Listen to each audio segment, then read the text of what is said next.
കുറച്ചു കഴിഞ്ഞ് എല്ലാവരും ബ്രേക്ക്ഫാസ്റ്റ് കഴിക്കാനായി ഇരിക്കുവാണ്. എത്ര നേരമായി ഇത്?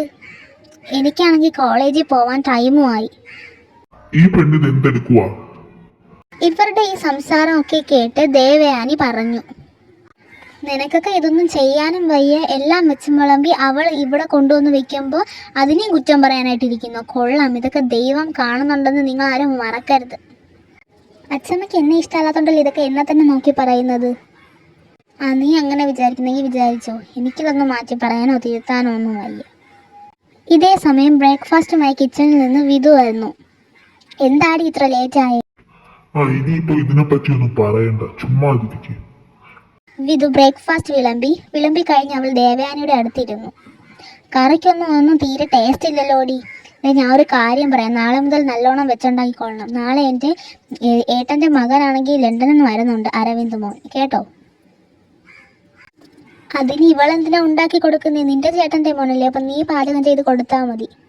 അവൻ ഇവിടെയാ താമസിക്കുന്നത്. ആണോ അമ്മേ? ആ മോളെ, അവൻ പോകുന്നതിന് മുമ്പ് തന്നെ നിങ്ങളെ രണ്ടുപേരും എൻഗേജ്മെൻറ്റ് എനിക്കൊന്ന് ഉറപ്പിക്കണം. നടന്നാൽ മതി. അമ്മയ്ക്ക് അസൂയയില്ലേ? ഇവൾക്ക് വല്ല ആലോചനയും വന്ന് കെട്ടിച്ച് വിടാൻ നോക്കൂ, പ്രായം കുറേ ആയില്ലേ.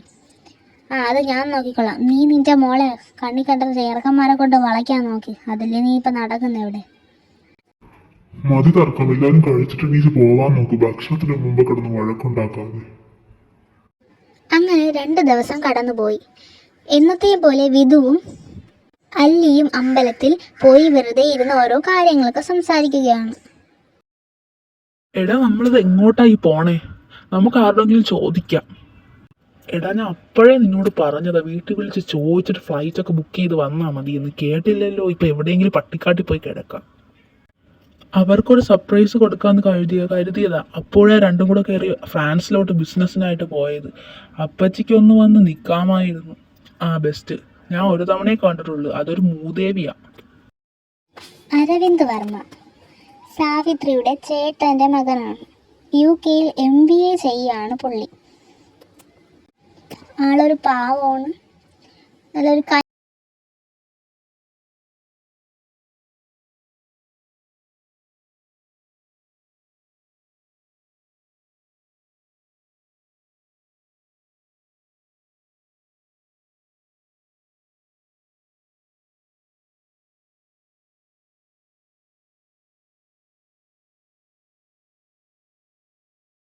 സിദ്ധാർത്ഥ് മേനോൻ. സിദ്ധു എന്ന് എല്ലാവരും വിളിക്കും. അരവിന്ദിന്റെ ബെസ്റ്റ് ഫ്രണ്ടാണ്. കുട്ടിക്കാലം മുതൽ ഇവർ നല്ല തിക് ഫ്രണ്ട്സ് ആണ്.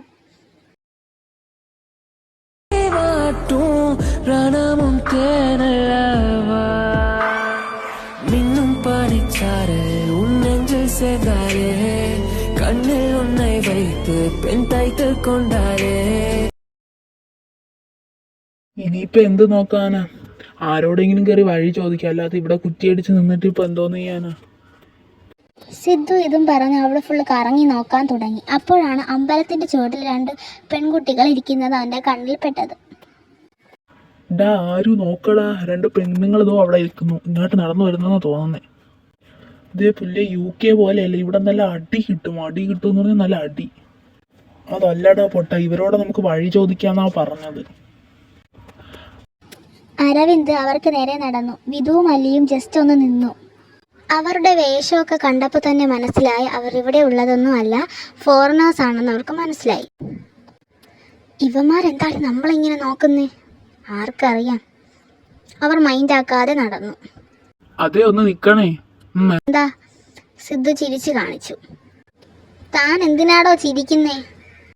ആക്ച്വലി ഞങ്ങൾക്ക് ഈ വഴിയൊന്നും അറിയില്ല. ഈ സാവിത്രി എന്ന് പറയുന്നവരുടെ വീട് എവിടെയാണെന്നൊന്നും അറിയാവോ? അവന്റെ ആ ചോദ്യം കേട്ട് അല്ലി വിധുവിനെ ഒന്ന് നോക്കി. അറിയാമല്ലോ, ഞങ്ങൾ കാണിച്ചു തരാം. അങ്ങനെ അവർ 4 പേരും കൂടെ നടക്കാൻ തുടങ്ങി. സിദ്ധു ആണെങ്കിൽ വാതോരാതെ സംസാരിച്ച് അല്ലിയെ ഇറിറ്റേറ്റ് ചെയ്തുകൊണ്ടിരിക്കുകയാണ്. എന്നാൽ അരവിന്ദും വിധുവും ഒന്നും സംസാരിക്കുന്ന പോലുമില്ല. അരവിന്ദ് ഇടയ്ക്കൊക്കെ വിധുവിനെ നോക്കുന്നുണ്ടെങ്കിലും വിധു ഒന്നും കാര്യമാക്കുന്നത് പോലുമില്ല, മൈൻഡ് ചെയ്യാതെ നടക്കുകയാണ്.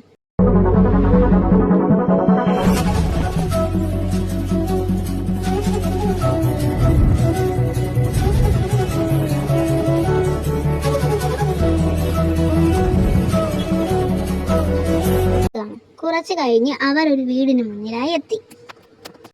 ആ ഇതാണ് നിങ്ങൾ പറഞ്ഞ സാവിത്രിയുടെ വീട്. Thank you so much.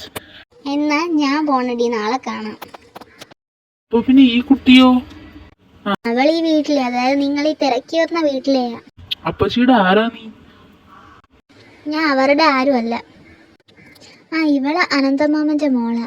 നിങ്ങളുടെ അപ്പച്ചിയുടെ സ്വന്തം മോളൊന്നും അല്ല കേട്ടോ. ആ പിന്നെ നിങ്ങളുടെ ഭാഷയിൽ പറയണമെങ്കിൽ സ്റ്റെപ്പ് ഡോട്ടർ എന്നൊക്കെ വേണമെങ്കിൽ പറയാം.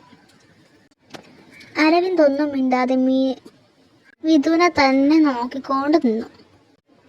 ആ എന്തായാലും കയറി വാ, നിങ്ങൾ വരുമെന്ന് എന്തായാലും പറഞ്ഞായിരുന്നു ഇവിടെ നിന്ന്. വിധു അവരുടെ ആ ഒരു ഞെട്ടലൊക്കെ മാറാനായിട്ട് പെട്ടെന്ന് തന്നെ ടോപ്പിക് ഒന്ന് മാറ്റി. അവർ 3 പേരും ഉമ്മറത്തേക്ക് എത്തിയപ്പോൾ എല്ലാവരും അവരെ തന്നെ കൂർപ്പിച്ച് നോക്കി നിന്നു. എപ്പിസോഡ് ലാഗായത് എനിക്ക് എക്സാമും കാര്യങ്ങളൊക്കെ ഉണ്ടായിരുന്നു. ഇപ്പോഴാണ് ഞാൻ ഫ്രീ ആയത്. അപ്പോൾ ഞാൻ പെട്ടെന്ന് എഡിറ്റൊക്കെ ചെയ്തങ്ങ് പോസ്റ്റ് ചെയ്തിട്ടുണ്ട്. അപ്പോൾ നെക്സ്റ്റ് എപ്പിസോഡ് ഞാൻ പെട്ടെന്ന് തന്നെ ഇടാൻ നോക്കാം.